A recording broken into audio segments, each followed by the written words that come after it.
I'm Tenitra Batiste, and heading into the bye week, we attempted to define this team's identity heading into week 8. It feels like the Falcons' identity is identified and its inconsistency.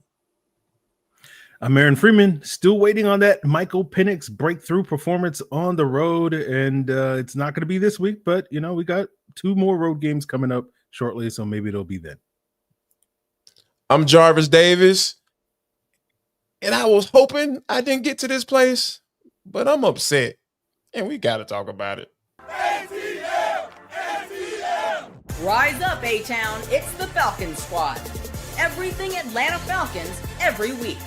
Breaking down all the big hits and game-changing plays from the ATL. The way only the Locked On Podcast Network can. Straight from the ATL, the Falcons Squad Show starts now. Welcome to the Falcons Squad Show, your home for the best Atlanta Falcons football talk. I'm your host, Tenitra Batiste. Alongside me, our Locked On Falcons host, Aaron Freeman, and Locked On analyst, Jarvis Davis. Falcons senior reporter, Tori McElhaney, of course, is traveling. We wish her and pray for safe travels. She'll be back with us, of course, next week. And our squad show is part of the Locked On Podcast Network, your team every day. And today's episode is sponsored by Prize Picks. Download the Prize Picks app today and use code Locked On NFL to get $50 in lineups after you play your first $5 lineup. So are you sure it wasn't just a little more about the play calling? We'll discuss also the good, the bad, and the ugly. We'll talk about it, as Jarvis alluded to. And can they just do what they're supposed to do come Sunday? We'll download on that. But first, the 20-10 loss. Is there a way to make it make sense? So, Jarvis, we sometimes hear about the Super Bowl hangover. It goes in both directions, right? You've heard about it where the team that wins kind of stumbles into the next season because they're like, okay, we achieved our goal. But then you hear about it with the hangover of the team that lost and they're coming for everybody, or sometimes they can't make it make sense. So I want to go with the Super Bowl champion version of the hangover, right? Where, hey, you win, you get a big game, the biggest game of the year and the biggest game of in the world. And all of a sudden you're like, okay, I climbed the mountain. Did a young Falcons team, especially on offense, maybe look like one kind of that had that type of, I'm going to put it in air quotes, hangover after that big win over the Bills Monday night? I don't know if I would necessarily call it a hangover, because a lot of times we know where a hangover comes from because we was out here drinking, getting it in. I don't think that the Falcons, from a football standpoint, were out there just getting it in and they just kind of took this game lightly. I think there was just a lack of execution, because going back and watching the tape, there were several moments where I was like, why isn't Michael Penix getting rid of the football?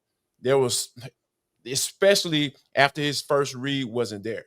It would just seem like he just had hesitation. He pulled the ball down for no reason whatsoever. There was one particular play where it had a double slant going inside. Darnell Mooney came. He was in the slot. He jumped down in, and there was a linebacker kind of waiting maybe about a couple of yards away. So I understood him not throwing it there. But you had your 6'4", 215-pound or wide receiver in Drake London was right there. It was open. He showed you his numbers. Get rid of the football. Give it to him. And it was just things like that. The first play after the turnover, Caden Ellis interception. The first play after that, they'd run a toss sweep to Bijan Robinson. The safety coming down. You got Elijah Wilkinson coming out there. He actually gets his block and turns that butt. He seals that bad boy. Once the offensive lineman turns his butt like that, that means you're supposed to go the opposite way. That means he's sealing off the outside. All you had a crease to go outside. But for whatever reason, Bijan decides to cut that bad boy inside. And guess what? When you cut back inside on a toss sweep, guess where you're going? You're going back into the other defenders. There was nothing but red jerseys in there. And Drake even had his block. And his man ended up making the play because Drake did not expect him to be inside like that. You have to press that hole and get outside, man.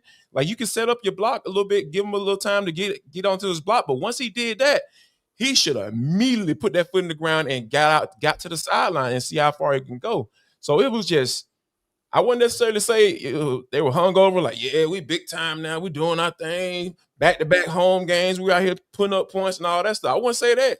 But oh my gosh, it was definitely a lack of execution on the players' part, because that was just, you can't go out like that.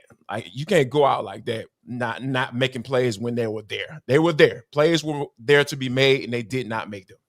Yeah. And I think too, Free, if I can just expand with that definition of hangover, I'll take what Jarvis said and say maybe in this instance, the hangover wouldn't be so much that they were feeling themselves and thinking that they were just world beaters, but maybe subconsciously thinking, hey, if I just do the basics or the bare minimum, I'm still going to get a quality result. Yeah, I think that's a great way to kind of clarify. I think when we talk about the sort of hangover where you're talking about, T, where we were feeling ourselves, like that to me felt like the Carolina game coming off of that Vikings win. They, I think, were feeling themselves a little bit too much and sort of looked past the Panthers, and they got taken to it.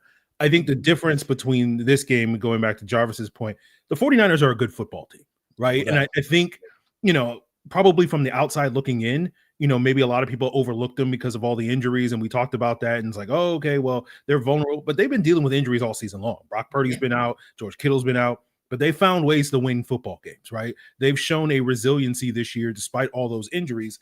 And so going into this game, I don't think the Falcons went into this game, or I'd like to believe the Falcons went into this game thinking like, oh, well, Fred Warner's injured, and so this is going to be a cakewalk victory. I don't think that was the case. I think, as Jarvis said, they went in there, tried their best, and the 49ers came out there and out-executed them and basically kind of punched them in the mouth and won this game in a lot of ways in the trenches.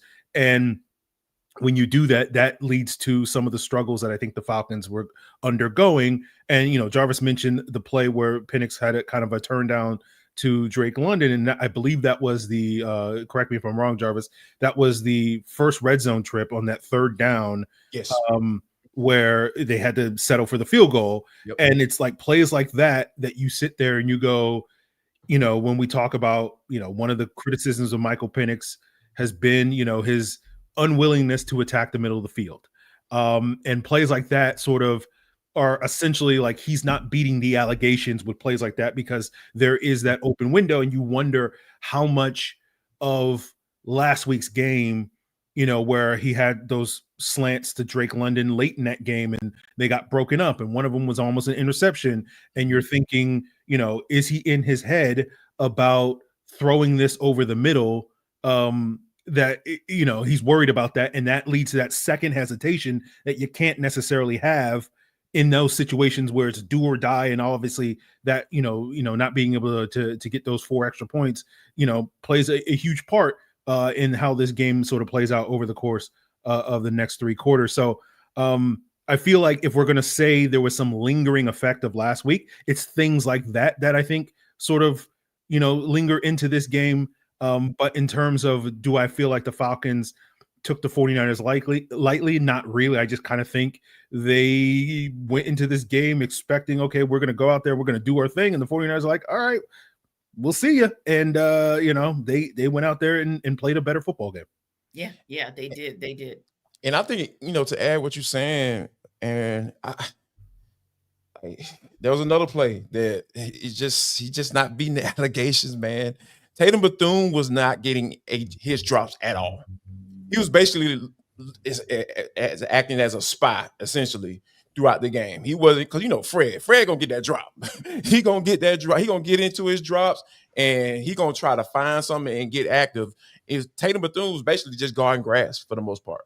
Like, because Michael Penix did not make him move. He did not even act like he was trying to layer the ball over his head at all, at any point during the game. So when you think about it from that aspect of it, he gonna continue to see this type of stuff, man? Yeah. Right. Whatever you put out on tape, people are going to continue to use it against you every single time. And it's interesting you say that, Jarvis, because our girl Tori, who, like I said, is on her way traveling back from San Fran, gave some really damning numbers, if you will. She said that when you look at Michael Penix Jr., and I want to talk about him first because I know we kind of have a question that we're going to pose, but she said from Next Gen Stats, Michael Penix Jr. did not complete a single one of his 9 passes under pressure in week 7 against the 49ers, the most such pass attempts in a game without a completion by any quarterback since 2023, Sam Howell. You don't want to be in a conversation compared to Sam Howell. Lord. And to your point, Jarvis and Aaron, even something that we talked about before, it's that predictability. If everybody knows, hey, we send pressure, it's going to be a problem for Penix, and it's that simple, then why wouldn't you keep going back to that formula when it's paying dividends, and not just things like, hey, why are you so quick to just throw it to the check down guy, or you're not even looking for that second option or even that third option? Use your legs. Like, even if all you're using your legs for is to buy yourself just a half a second or a second, it's something. Or we're not saying you need to be a mobile quarterback, but sometimes I think that in Michael Penix Jr.'s mind, or at least it feels like, hey, I have a plan, I'm going to throw it. If I can't throw it to that person in that moment, then that's going to be a problem. And what I challenge that for, and again, that doesn't mean that he can't evolve into that. Next question, segue. But it does make you think, okay, I'm still looking. I know it's only been 8 games, but I'm still looking for that elite processor. I'm still looking for that elite processing that we need to see in order for breakdowns like what you just described, or at the end of the first half, so that we don't see those breakdowns more often than not. And listen, there are moments that obviously Michael Penix has had. If we look at those last 2 games, I mean, he was looking like he was trending in the direction of world beater, right? At home, you cannot knock him for what he did against the Commanders. 26, 313 yards, couple touchdowns. Against Buffalo, 20 of 32, 250 yards, a touchdown. And then there was last night, and it's 21 of 38 for 241, but the numbers aren't that different, Free, from what we saw in those games, especially the one against the Bills. But we know that the results of what those numbers did, that's what wasn't there. So Jarvis, Free, I got to ask you guys, does MPX's inconsistency change your outlook on who he can become as a quarterback, on us seeing the elite processor? Well, for me, I don't know if it changes my outlook. You mentioned the numbers. You're right. Like the numbers look better. The box score looks better than what the film looks like, because a lot of those completions were kind of just like screens and, check downs and whatnot. And you sort of mentioned it, where it does feel like, and this is not a bad trait to have, but it's that idea of like living to play another down, where it's like, okay, boom, get to my back foot on my drop back. The route concept isn't open. Check it down to Bijan, and then let's keep it moving. And that's not a bad state of affairs to be. That was basically what Matt Ryan was for his entire career. But you sort of balance that out, where it's like, well, then I'm going to throw the ball to Roddy White and Tony Gonzalez and Julio Jones. And so we can have those plays in between those plays. And the problem with the Falcons last night was they weren't getting those plays from their playmakers other than maybe Kyle Pitts in this game. And so when we talk about Penix, like, there is a big dichotomy between Michael Penix at home and Michael Penix on the road, that we have seen this consistently. And again, it's what, 8-9 games into his NFL career. So it's still early. We know consistently in this league, young quarterbacks tend to struggle on the road. Matt Ryan struggled on the road early in his career, and eventually you figure it out. But it's one of those things where it's like, do we have does this fan base, does this organization have the patience to wait for Michael Penix to kind of figure it out when it comes to the road? Because again, as we talked about last night, you got some really tough road matchups that you kind of have to win, coming up in a couple of weeks. 4 of your next, 6 games are on the road, and you're probably going to have to go at least 3-1 in those games if you want to really take control of your playoff hopes at this point in time. And so you don't really have the time to be like, well, he's just a young quarterback and he'll figure it out. And once we get to like year 3, he'll be good on the road. And it's like, we can't really wait to year 3. We need month 3 at this point in time. So I think that those are the things that it's just a question of, my outlook hasn't changed on Michael Penix, but it is one of those things where it's like, until he figures that out, it does kind of lower the ceiling on where he can be as a quarterback until we can start seeing better play outside of Mercedes-Benz Stadium. Yeah, and you're right. This, in an ideal situation, sure, That's why you gave Kirk Cousins the 4 years, but essentially the 2-year out, because your thought was, hey, and then you go and draft Michael Penix, because at the end of that 2-year window, you're hoping that he would be ready to become the true successor and heir to the throne. But that didn't happen. And so that entire timeline has been sped up. And now here we are, and you're looking at the Falcons. Again, we know that it's only week 7, but you're looking at the Falcons in 11th place in the NFC, and what a climb that's going to be, because of what we thought this was a gauntlet, right, of these first 6 games. And then you look at what the next 6 look like, if for no other reason, because of so many road games. And it does make you pause, because you just don't have time for Michael Penix Jr. to kind of figure it out. But that said, Jarvis, when you look at where we are in its totality, his inconsistency, does it change your outlook overall on who he can become as a QB? No, because I look at how this team is built. This team is built to run the football, and that's supposed to help you be patient. That helps me be patient, because they have Bijan Robinson. He's the best player on this team, right? So when you think about it from that aspect of it, my projections on who he can be as a quarterback don't change, because it's just a matter of them figuring out what the backup plan looks like, right? When the running game isn't working, what are you going to do? Yes. Or what can you do when the running game is working? That's what you need to figure out. I said this after the game last night, on the show last night, this was a game that I was expecting Darnell Mooney to have a breakout game because of the matchup, right? The back end of San Francisco defense, I liked him in that matchup. And there were times throughout the game where you say, okay, Darnell Mooney is starting to kind of catch himself. I think at one point he had about 3 for 60, which is about 22 yards, a little bit over 22 yards per catch. Yeah, that's some success. And I just would have liked for it to have been focused on more. So when there is something that we can point out going into a game and you saw success with it, that means that the quarterback and the wide receiver were able to connect. And so that means it was working. It's just a matter of them not really, really digging into it and really trying to take advantage of it, like we saw Kyle Shanahan do when he was just getting in 22 personnel and said, stop it. Yeah. And, one of the things that came out of that Bills game was, seeing the stat where the Falcons were really efficient going against zone. A lot of that was throwing to Drake London, and less efficient throwing against man coverage this season. And in last night's game, it seemed to be consistently the one guy that they were going to in man was Kyle Pitts, and that's a big reason why he had the success. And you're expecting Drake and Darnell to kind of be also in that mix as man beaters, and they weren't there, as sort of piggybacking on what Jarvis said. And until you can get that consistency from all, and we've been talking about it for the last couple of weeks, where it's like you have a big 3 or really a big 4 in terms of your offensive skill positions in addition to Michael Penix.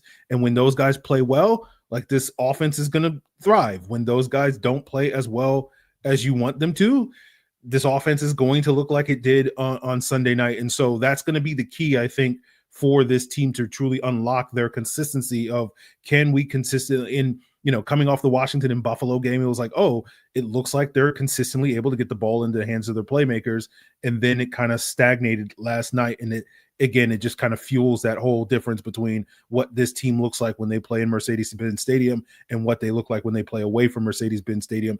And until they can kind of close the gap between those 2 points, we're going to get more of these ups and downs from this team all season long. Yeah, and close the gap between what a game looks like when your best player is having an all-world night and when your best player is having a subpar night. Not saying that was on the ground, that is, for Bijan Robinson, because he still had his usual solid scrimmage game, right? But I was thinking about this even and we're talking about the world champion, so let me put a caveat on that. But a game in which A.J. Brown had a couple of big catches for the Philadelphia Eagles, but Saquon Barkley still ain't Saquon Barkley. And yesterday they managed to not just have a solid game, but they punched it in 4 times. And so, see, that's the other piece. Like we're still having that conversation about, yeah, you guys can eat up yards oftentimes on the ground or in the air, but what is it producing? Like it still only produced 10 points last night for all intents and purposes. So when I look at another stat that Tori threw out there about the inability to consistently run the ball, Bijan with a 28.6% success rate, which is his second lowest this season, I'm thinking, okay, but again, that means that this team, whether it's the players, the coaching staff, or all of the above, you've got to figure it out when another team has said, I'm going to stop him, and then I'm going to dare the rest of you to win for the Falcons. You got to be ready to say, we're going to win. But that said, are you guys sure it still wasn't just a little bit more about the play calling? We'll talk about that when we take it under further review. This episode of our Falcons Squad Show is brought to you by Rippling. If you're a business owner, here's the truth. SaaS promised to make work easier, but now the average company is buried by hundreds of apps that slow down your teams and simply don't work together. That's not SaaS, that's SAD. Software as a disservice. That's why you need Rippling. Rippling is the unified platform for global HR, payroll, IT, and finance all in one place. They've helped millions of businesses replace a mess of disconnected tools with one system designed to give leaders clarity, speed, and control. It's seriously simple to use and gives companies one source of truth for their people, data, and everything they touch. So whether you want to run your entire HR, IT, and finance operations as one, or just fill the gaps in your software stack, Rippling can do it all. And right now you can get 6 months free when you go to rippling.com/lockedonnfl. Learn more at rippling.com/lockedonnfl. That's rippling.com/lockedonnfl for 6 months free. Terms and conditions apply. This episode is also brought to you by Prize Picks. Every day we make decisions, but on Prize Picks, being right can actually get you paid. Don't miss the excitement of this football season with Prize Picks, where it's good to be right. So playing Prize Picks can be super fun. It's a simple way to add more excitement to football. You can just pick more or less on player projections, like whether or not Bijan Robinson is going to have 100 or more yards from scrimmage, or score a touchdown in the game. Happened, and you're in the game. So you're going to love how quick it is. You can make your lineup in under a minute, and you can take advantage of stacks. If you want to ride with a player, you can select their pass rush, pass yards, rush yards, and touchdowns all in one lineup. So download the Prize Picks app today and use code LOCKEDONNFL to get $50 in lineups after you play your first $5 lineup. That's code LOCKEDONNFL for $50 in lineups after your first $5 lineup. Prize Picks. It's good to be right.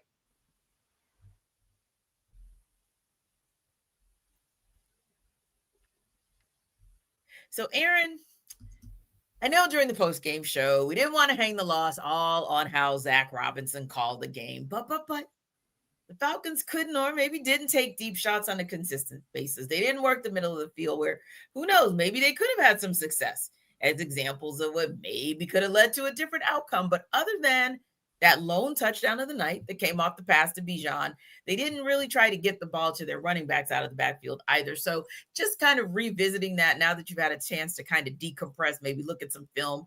Are you a little concerned about these missed opportunities, maybe being also a lack of foresight to see how any of that could have worked with the game when the game plan wasn't working, or maybe could have been adjusted to at halftime?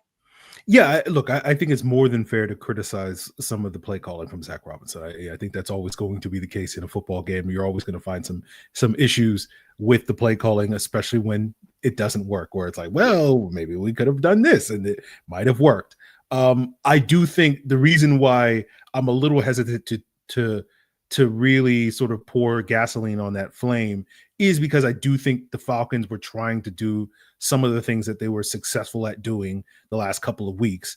And again, because the other team is well coached too, I think the 49ers were probably like, okay, well, we've seen them have a lot of success doing, X, Y, and Z. So let's try to stop X, Y, and Z. And I think the 49ers had more success than we would like to believe, being able to take care of business in that regard, despite some of the issues that they were dealing with on defense. And so I feel like obviously, the Falcons need to be able to make those in-game adjustments, as you said, T, where it's just like, okay, this is not really working.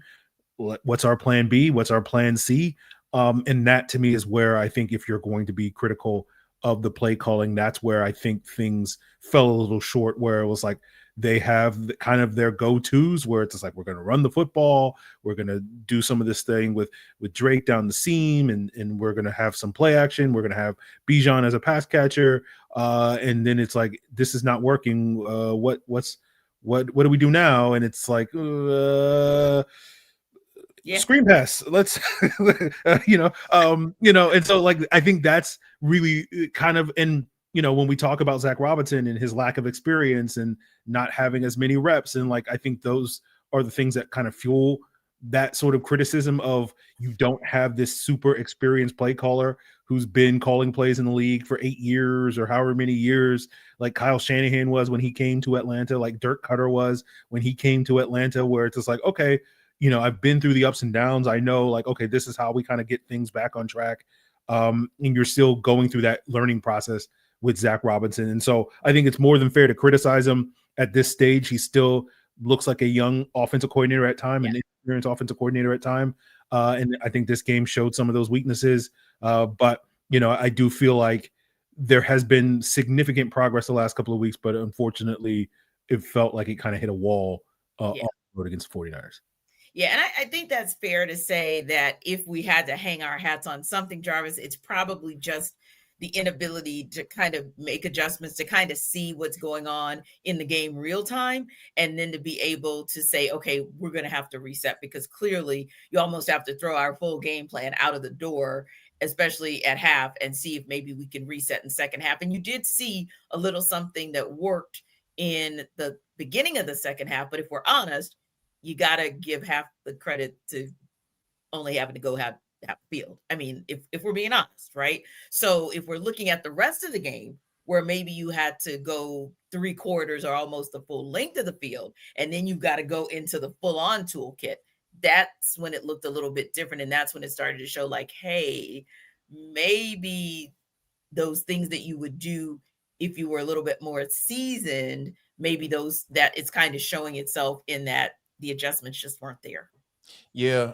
And I think that, you're talking about that being seasoned and giving your quarterback options, because if your quarterback is basically getting ready to tuck the ball after his first read not being open, that's play design to me. That's partly play design, because when you talk about play design and being able to have you got to have your hot read. Okay, what if they send pressure?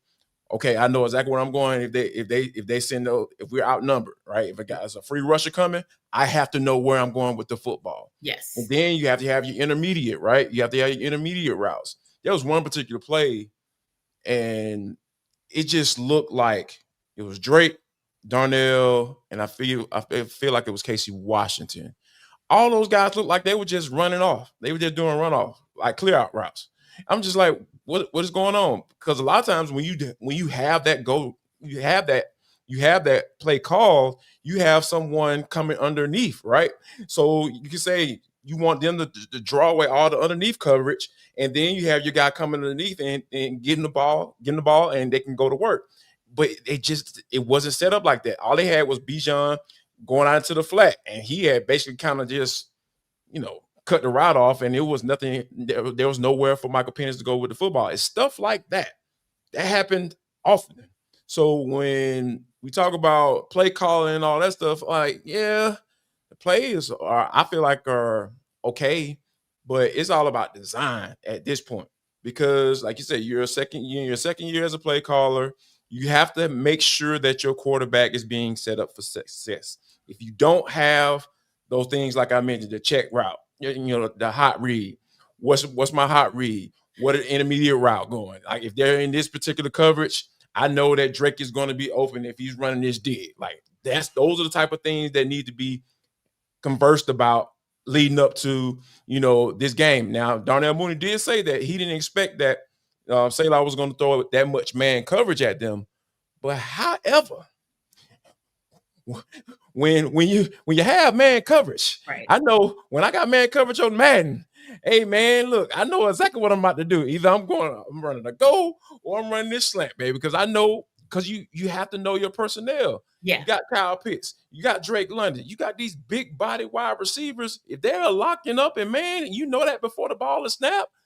Hey man, get the ball in their hands and let them go to work and make a play. Yeah. That's what you were able to do, pretty consistently at home. So yeah, I feel like it's play design and not really necessarily giving your quarterback options. And then of course you combine that with your quarterback holding on to the football and not getting rid of it and being indecisive with it. So it was just a combination of a lot of boo-boo.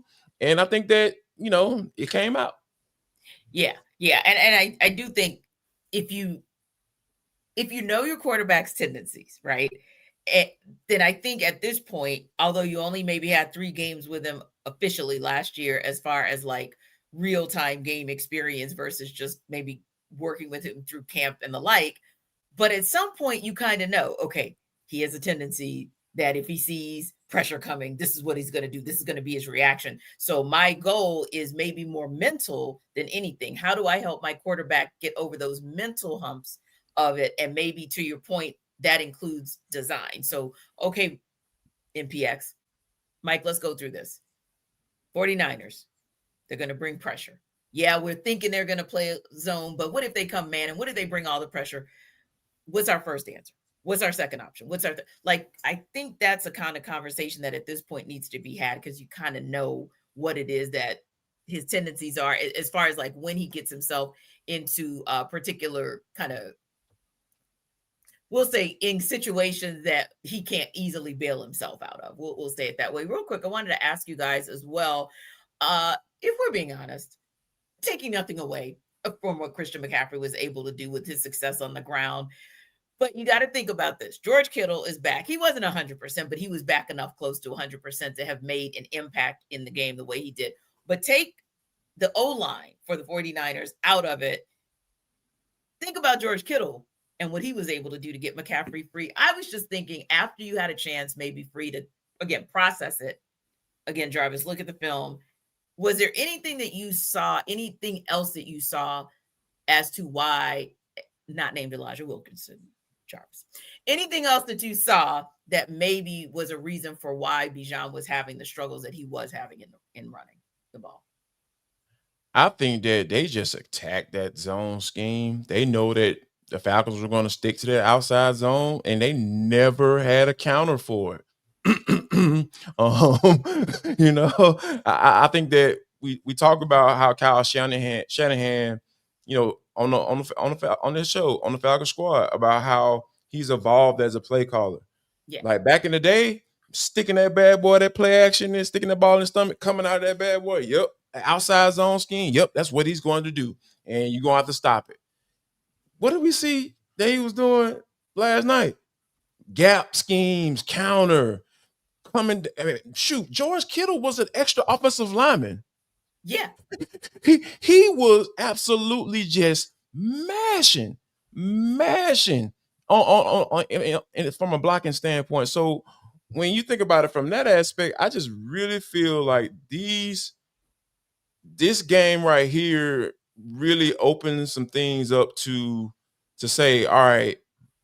And Free and I even talked about this leading up to the season. We talking about gave the baseball analogy. Like, okay, I know my fastball, that's my stuff. Mm-hmm. But when are you gonna bring the changeup, or is it the curveball? Like, and you got to know when to throw it. And I think that Zach Robinson hasn't figured out when to throw the curveball or that changeup.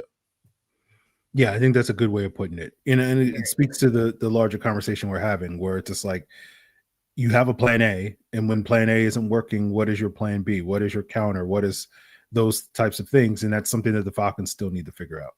Indeed.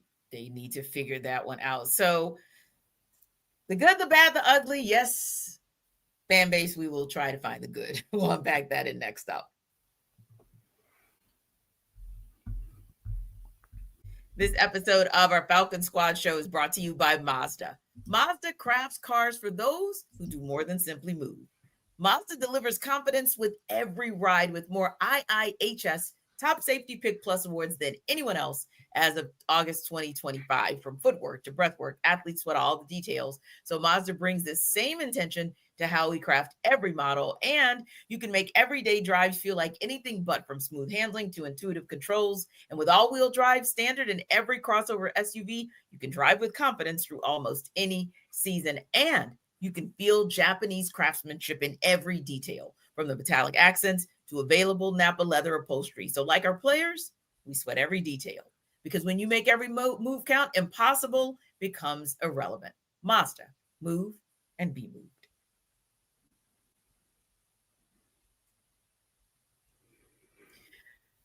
My gentlemen, friends, I challenge you to find some good, because we always try to.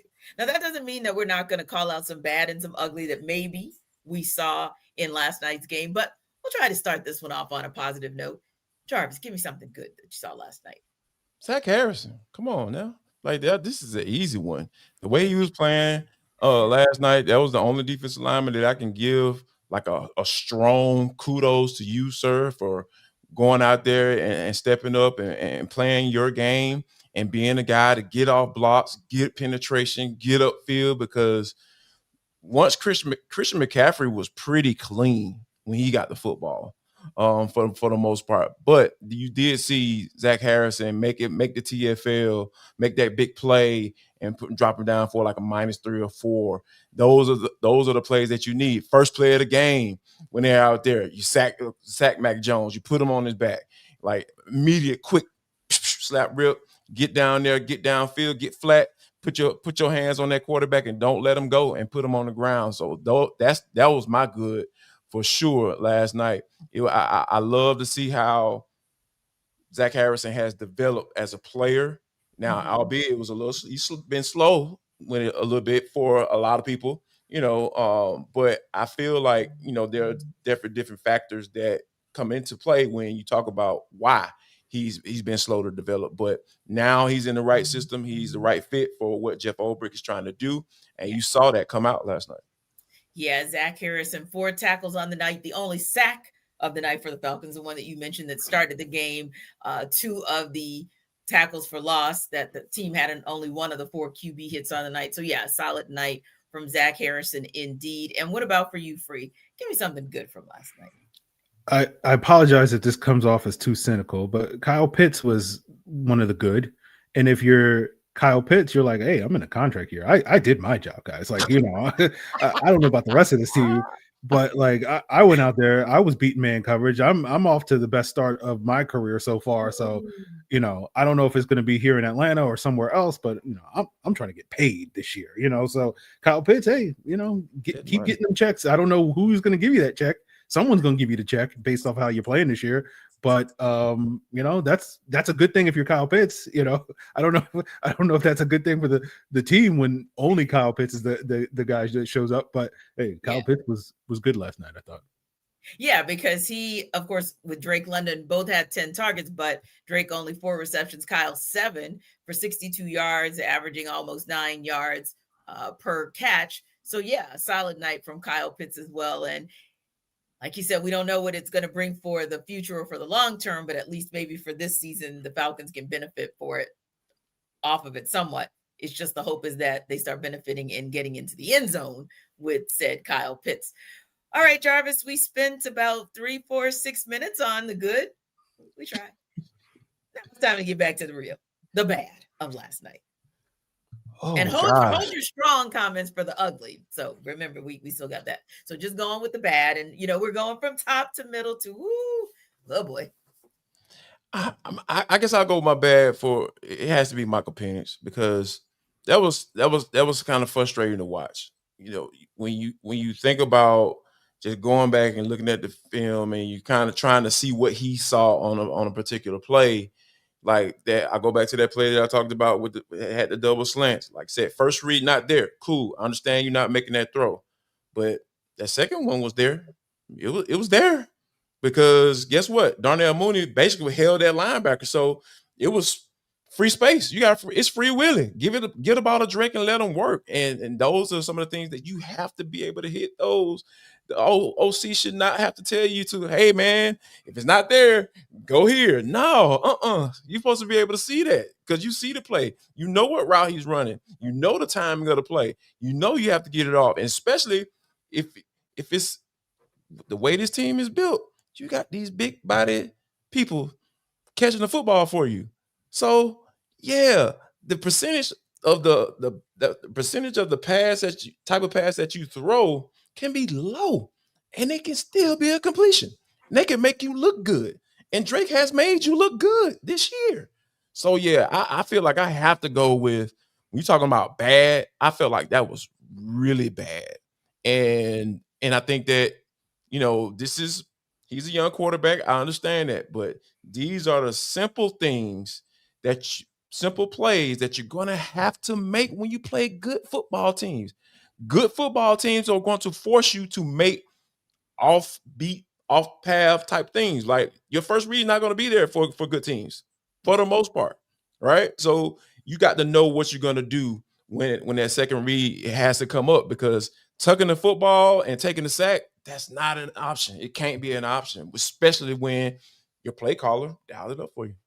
Yeah. And good teams also know what the clock looks like heading into halftime and saying, hey, if we can put pressure on him and cause anything, I mean, it could have been an interception, it could have been a sack, it could have been a turnover of some sort. Instead, it ended up before you went out of bounds, T. Exactly. And tried to make a play. Exactly.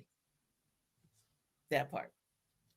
So, yeah, when you talk about the things that you need to have a heads up and a mindset about paying attention to, and those little mistakes that begin to loom larger as the game wears on, those are things that you can't just make. You could argue the case about what happened at the end of last week's first half, Aaron, and say, hey, that was just, it's a game of inches, and the inches just didn't go Drake London's and the Falcons' way, right? This ain't that with what happened at the end of the first half this week. And again, we keep going back to, a field goal opportunity here or a field goal opportunity there, placed at the right time, could have changed the trajectory of the game. But for you, the bad. Well, you talk about field goals. Let's talk about the kicker, right? That was the bad for me. I'm sorry for you to fall out to you, but the bad for me was like we still got a kicker problem. So again, I don't have anything much else to add to it. It's like we've had a kicker problem the whole year. We still got a kicker problem. And for those of you who missed it, there was a 4th and 1 late in the game that Raheem went for it, as we discussed for like 15 minutes last night on the post game. Like, we understand why Raheem made that choice. He's known to being aggressive, but the sort of underlying cause that sort of fueled that aggressive, where it's like there's no doubt, there's no question in Raheem's mind that he's going for this because he does not trust the kicker to make a 53-yard field goal.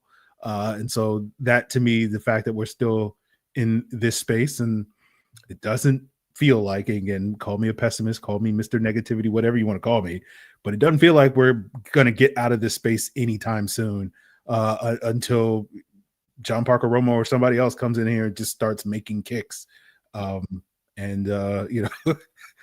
Based off how it's gone, I don't know how many opportunities they're going to have to make those kicks. And that's why it's so bad.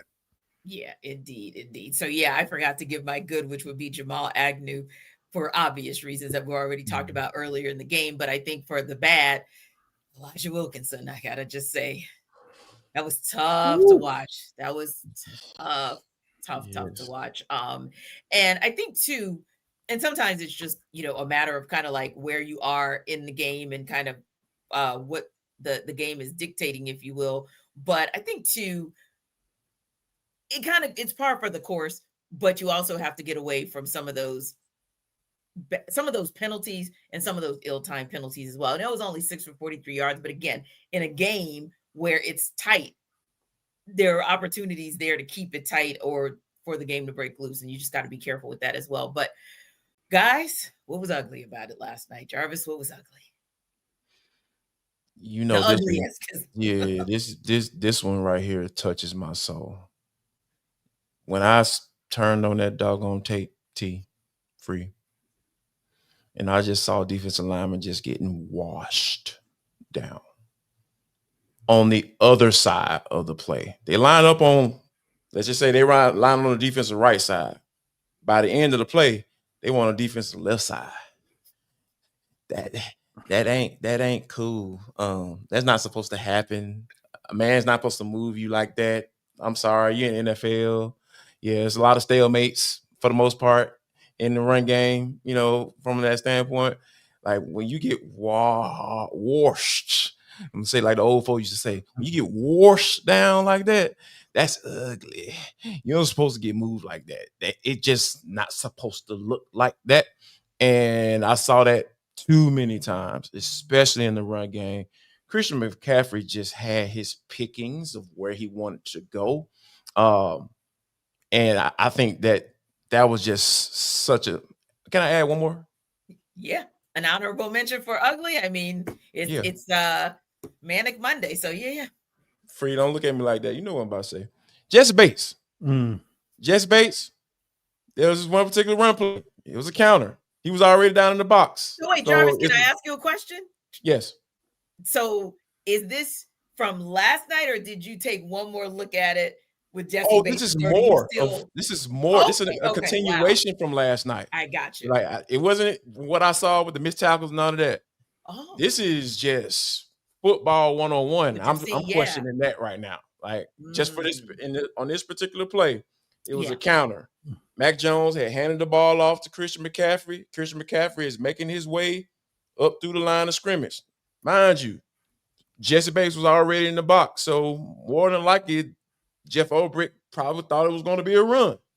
And you had A.J. Terrell lined up next, was over the wide receiver. So Juwan Jennings had come down kind of like he was almost kind of do a crack block. So I almost kind of gave Jesse a little bit of leeway with that. But once you saw that ball was in Christian McCaffrey's hands, why are you still bracing for that block?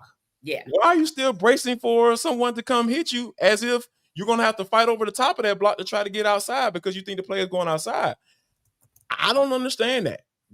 That was ugly to me because, again, my expectations for Jesse Bates are high. Should I lower them? Because it feels like that's where I should be right now. Like they've come down a little bit, but should I lower me more? That is the question. It's just certain things aren't supposed to happen. Like, why are you bracing for that hit? Because AJ Terrell was right there. He's right there. He's sitting right beside you. So what are you bracing for? Juwan Jennings went by trying to put his hands on you. It was. I don't know. Like I said that this is probably going to be one of those games that when you go back and look at the film, you probably get a little bit more upset. Yeah. And I was right. Yeah, because you definitely said last night, I hope that maybe I see some things that kind of help me to decompress and maybe not get angry. But unfortunately, I agree with you. There were some things that even this morning I was like, I haven't even like completely delved in because admittedly, I was like, this is too much. Like it was because I was getting more and more frustrated by what I saw. And so sometimes you just got to step away to protect your own peace. That's it, Free. What for you was the ugly? Well, I'm going to let it slide, Jarvis, just because you've been waiting to go on an anti-Jesse Bates rant for a year and a half. So he's like, this is your one. This is your one, Jarvis. You get one. Okay. I've been waiting for this. He's like, I've been waiting to take down the king. This man has been going too strong. And he's just been saving it up for 2.5 years. But piggybacking on Jarvis's point, I got to go with my guy JD Bertrand, Captain America. He did not have the mighty shield last night, and it was ugly, right? You get Jarvis talked about it, D-line getting pushed off the ball, offensive lineman just easily climbing to the second level, and JD, it was tough, right? He's a smaller guy, he's young. The reading and recognition isn't quite where it needs to be because of the lack of reps, but he's thrown to the wolves. Maybe if he had a full week of film study like we had at the end of last season when he was kind of forced to have to play late in the season, like maybe he'd be a little bit more prepared, but he looked like a rookie getting thrown out there and getting pushed around, and it was rough. It was rough. So it goes into ugly for me. Yeah. And you all know my ugly 3 words, John Parker Romo. When we come back, we'll talk a little bit about what this team needs to do to reset and they do what they're supposed to do come Sunday. We'll talk about that in the look ahead.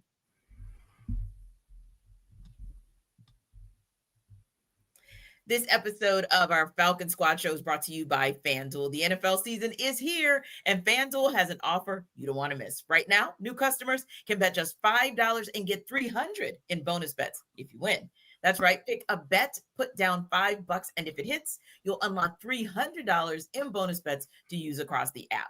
Now, you're going to love how FanDuel gives you so many ways to play. You can build parlays, try player props, and even follow the live lines during games. It makes watching football even more exciting when you've got a little something riding on the action. So whether you're a casual fan or love diving into the stats, FanDuel makes the game day experience so much better. So what are you waiting for? Visit FanDuel.com to download the FanDuel app today and get started. And again, got a lot of ways to play. You can build parlays, try player props, and even follow the live lines during games. It's going to make football even more exciting when you've got a little something riding on the action. So don't forget, after you wrap up the squad show, visit FanDuel.com to download the FanDuel app today and get started.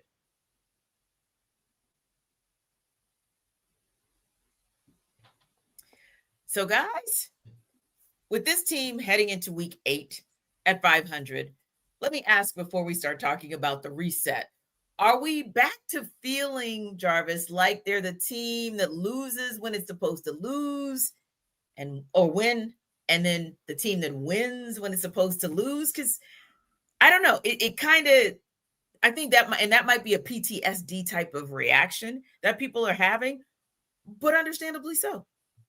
Yeah, I mean, I can understand why people feel like that, but for me, I can honestly say that we're talking about this team playing badly. Like we pointed out in the last segment about individuals on specific plays playing badly. Yeah. I don't think that this game aligns with the Carolina Panthers in game. I don't think that. I'm not saying that. I wouldn't say that. Yeah. But is it a barely better? Yeah, we can have that conversation. It's a little bit better. Yeah, sure. But how much better? I don't know. You know, that's a conversation to be had. But for me, I don't think this is one of those scenarios where you're saying like they're a up and down team because they played well and they've lost. Yeah. You know, they played well against Tampa Bay, but they lost. And that happens. So, you know, they lost to a good football team yesterday. I think like Free mentioned earlier, people talking about looking at all the injuries and all that stuff and saying, okay, or the Falcons should be able to win because they don't have Fred Warner and Nick Bosa. It doesn't necessarily work like that. I get it. I see why you said that, but it doesn't necessarily work like that. When you have a guy and Kyle Shanahan, who's an excellent play caller, who understands finding your weakness and stepping on it and mashing on it and continue to poke at it and prong at it for the entire game until you do something about it. And we saw that the Falcons weren't able to do anything about it. And that's how you end up losing to a good football team. So, but yeah, I wouldn't say that this is win the game supposed to lose game supposed to win. I feel like this team has a decent foundation of what they can do. It's just that when you get into those games against those really good football teams, those serious playoff contending teams, yep, you tend to kind of fall a little short. And now ask me if we're talking about this is the mid team that we're kind of used to, we might be a little different conversation, might respond a little differently. Yeah. And just a sidebar, because sometimes I like to read the comments and respond. So first of all, let me go with my guy, Aaron. Aaron is not the angry, negative guy on our show. Like, not at all. Aaron is actually the even-keeled guy. And I saw a couple of comments like, why is Buddy in the middle so angry? Why is he so negative to the Falcons? No, Aaron is just our guy who keeps it real. And he's going to be even keeled with it, but he's going to always keep it real. And what you guys have to understand is also Aaron is trying to protect his peace. so that he's trying not to get too high with what happened with the Buffalo Bills and not to get too low with what happened with the Carolina Panthers and the San Francisco 49ers. And this is a long season, so we can't afford to get too high or too low. And we're only wrapping up week 7. So I just had to kind of, point that out, if you will. And then someone else asked about, like, Tenitra, what's your beef with Parker Romo? How much time we got? Okay, Watch but if you think about last season, the Kansas City Chiefs and how they made their way to the Super Bowl, they did not look like the world beaters that won 3 championships. They did not look like the team that looks like it's back in form to be able to maybe get back and represent the AFC again. They looked like a team that was fighting for their lives every single week in, week out, week in, week out. You literally saw it play itself out live and in color, right?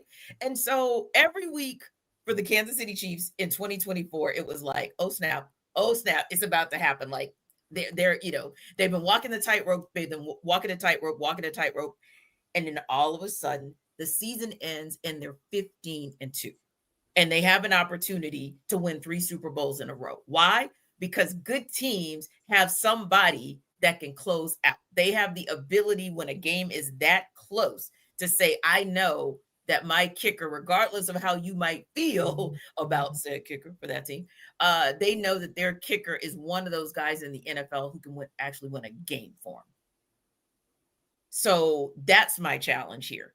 If the Falcons are trying to move out of being considered a middling team, if they're looking to move into the real conversation with some of the quality teams that can get it done, that can close out and put themselves in contention to either host a wild card game or maybe even win the division, you can't afford to have that most important, arguably the most important person in the third phase of the game dictate how a game is going to be called.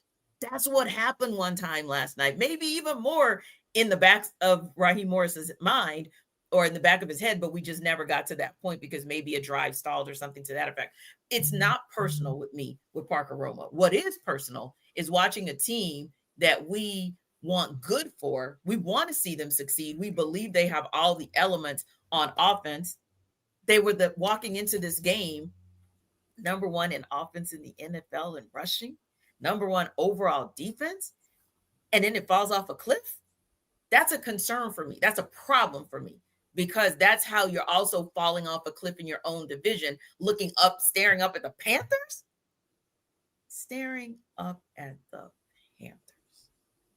That is what my problem is. It ain't personal.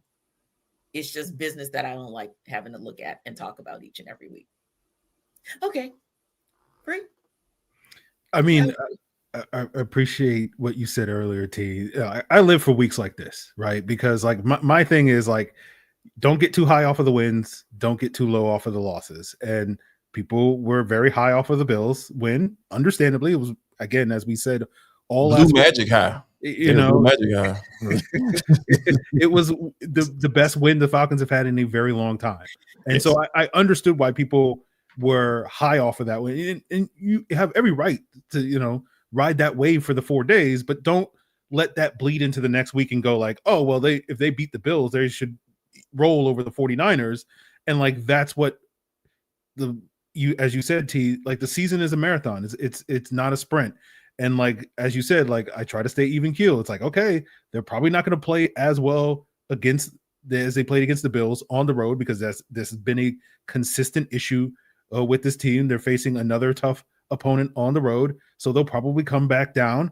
The question is going to be, will they be able to make the plays in the end, particularly after they got off to that slow start, to win the game, similar to what we saw, last year in that Week 17 game against Washington, where they got off to a kind of a slow start, besides the running game, and then Penix made the clutch throws, and then the kicker became an issue. Piggyback on what you're saying, T. But now they're coming off of this loss, and people are going to be very low, like, oh well, this team is bad, they're not good, they're frauds, they're poorly coached and whatnot, and then they get to go home and they get to play a soft Dolphins team again. I'm not saying you should overlook the Dolphins. They have some weapons that if the Falcons aren't prepared, that's why we have any given Sunday. They will take advantage of that. So, but the expectation for me is like they'll play better than they played against the 49ers, and they'll probably come back with a win. So like these are the weeks that are like, this is just part of my brand of just like, this is why you got to try to stay even keeled, because it is a long season. And if you ride that emotional roller coaster every single week and feel like after they beat the Bills, like, oh, we're never going to lose a game again. And then after we lose to the 49ers, we're never going to win a game again. Like it's going to be a long season for you guys. That's all I'm going to say. Like, again, if your heart can take it, hey, if you can do that, then more power to you. But I just know for me, I got high blood pressure. I ate far too much fried chicken in my life. The cholesterol is not good. I can't deal with that emotional roller coaster on a week-to-week basis and give you guys 5 good shows a week on Locked On Falcons and 2 good shows on the Falcon Squad, riding that roller coaster every single week. So for me, I can't do that. If that's what you want to do, then do you. But like for me, I just stay in the middle, and we'll see where all the chips fall at the end of the season. And then if they don't go the way then I'll have my crash out in week 18 and week 19 as we're watching all these other teams play in the postseason. And then like, well, the Falcons did this, and I'll be complaining to Jarvis on whatever, those shows are in January. But like for the time being, it's just like, you got to just try to, stay rooted and just keep it in check as the season goes on. Yeah. And I got to say, Free, you triggered me because that crash out show after the regular season was over last year was just painful. Why would we want to have that kind of feeling in week 7? Because I remember, and listen, I'm not a fan. You guys know I say all the time, I try to be objective with this team, but that was a crash out of epic proportions for our show, because it was unimaginable based on what we knew as the team was constructed. This team is constructed better.